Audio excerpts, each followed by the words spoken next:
তৃণমূল ত্যাগের পথে কি অর্জুন সিং? গেরুয়া শিবিরে প্রত্যাবর্তনের ইঙ্গিত দিচ্ছেন তিনি কোনোভাবে? প্রার্থীপদ না পেয়ে অভিমানী অর্জুন, সেই জল্পনা রীতিমতো জিয়ে রাখলেন অর্জুন সিং। সাংবাদিকদের মুখোমুখি হয়ে তিনি বললেন যে হ্যাঁ, বিজেপি ছেড়ে তৃণমূলে আসা কিছুটা তো ভুল হয়েছে, আমাকে যোগ্য মনে হলো না তাই প্রার্থী করেনি, এমনটাই জানিয়েছেন সাংবাদিকদের মুখোমুখি হয়ে অর্জুন সিং।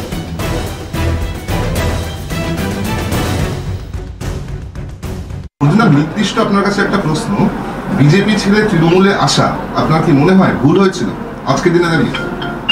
সেটা কিছুটা ভুল তো হয়েছে। কি করে বলবো, আমাকে ওই যোগ্য মনে করা হলো না, ভুল তো হতে। তখন কি প্রতিশ্রুতি? স্বাগত জানাবো সিএনএ। অর্জুন সিং তিনি আজ সাংবাদিকদের মুখোমুখি অনেক কথাই বলেছেন, তবে এটাও বলেছেন যে হ্যাঁ, বিজেপি ছেড়ে তৃণমূলে আসা কিছুটা তো ভুল হয়েছে। কি বলবেন? দেখুন, এখন ভুল হয়েছে না ঠিক হয়েছে সেটা তো অর্জুন বাবুই বলবেন। তো এখানে তো উনি এতদিনে ভুলের বোধোদয় হয়েছে, একটু আগেই বোধোদয় হলে মনে হয় ভালো হতো। সেক্ষেত্রে সুকান্তদা, কোথাও একটা তৃণমূলের তরফ থেকে প্রার্থীপদ না পেয়েই কি এই বোধোদয়? এখন টিকিটের উনি টিকিট পেলেন না কেন, কি ব্যাপার, সেটা তৃণমূল কংগ্রেসের ব্যাপার, অর্জুন সিং এর ব্যাপার, তারাই বলতে পারবে। আমরা তো প্রথম থেকেই বলেছিলাম যে আপনি যাবেন না, তৃণমূল কংগ্রেসে গেলে আপনার যাওয়াটা ভুলই হবে। সেক্ষেত্রে কি তিনি কোনোভাবে নির্বাচনের আগে আবার পদ্ম শিবির মুখী হতে পারেন বলে আপনারা এই মুহূর্তে কিছু মনে করছেন? এই বিষয়ে এখন আমি বলার মতো যে অবস্থায় নেই, আগামী দিনে সিদ্ধান্ত নেওয়া হবে। বেশ, অনেক ধন্যবাদ জানাবো আপনাকে আমাদেরকে সময় দেওয়ার জন্য। রাজ্য বিজেপির সভাপতি সুকান্ত মজুমদার, কথা বললাম তার সঙ্গে। তবে সেক্ষেত্রে বিজেপির তরফ থেকে যে কথা বারংবার বলা হচ্ছে, কারণ এর আগে আপনাদের মনে থাকবে আমরা শুভেন্দু অধিকারের প্রতিক্রিয়া আপনাদেরকে শুনিয়েছি, বিজেপির সাংসদ দিলীপ ঘোষ তার প্রতিক্রিয়াও আপনাদেরকে শুনিয়েছি। কারণ এই যে পরিস্থিতি, তাতে আরও একবার আপনাদেরকে শোনায় যে অর্জুন সিং যে জল্পনা জিয়ে রাখছেন ঠিকই, কিন্তু বিজেপির তরফ থেকে বিজেপি নেতৃত্বরা তারা কিভাবে দেখছেন, দিলীপ ঘোষের বক্তব্যটা একবার শোনাই আপনাদের।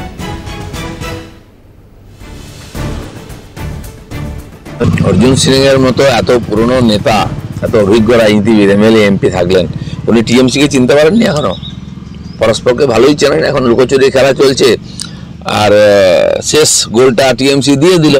উনি ভাবুন, বিজেপির লোককেও উনি অখুশি করেছেন, আমাদের কর্মীরা হাতে প্রাণ নিয়ে লড়াই করে ওনাকে জিতিয়েছিল।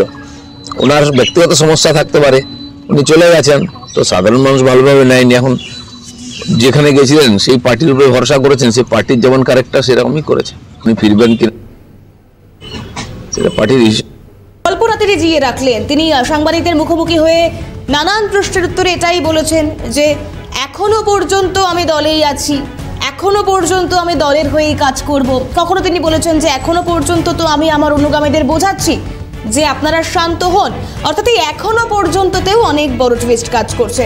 তার মানে আগামী থেকে তিনি অন্য পথে হাঁটতে পারেন। গেরুয়া শিবিরে প্রত্যাবর্তনের ইঙ্গিত, প্রার্থীপদ না পেয়ে অভিমানী অর্জুন, ভুল স্বীকার করলেন তিনি যে তাকে দল অর্থাৎ বিজেপি ছেড়ে তৃণমূলে আসাটা তার ভুল হয়েছে। তিনি বলছেন যে তাকে যোগ্য মনে হয়নি তাই প্রার্থী করেনি দল।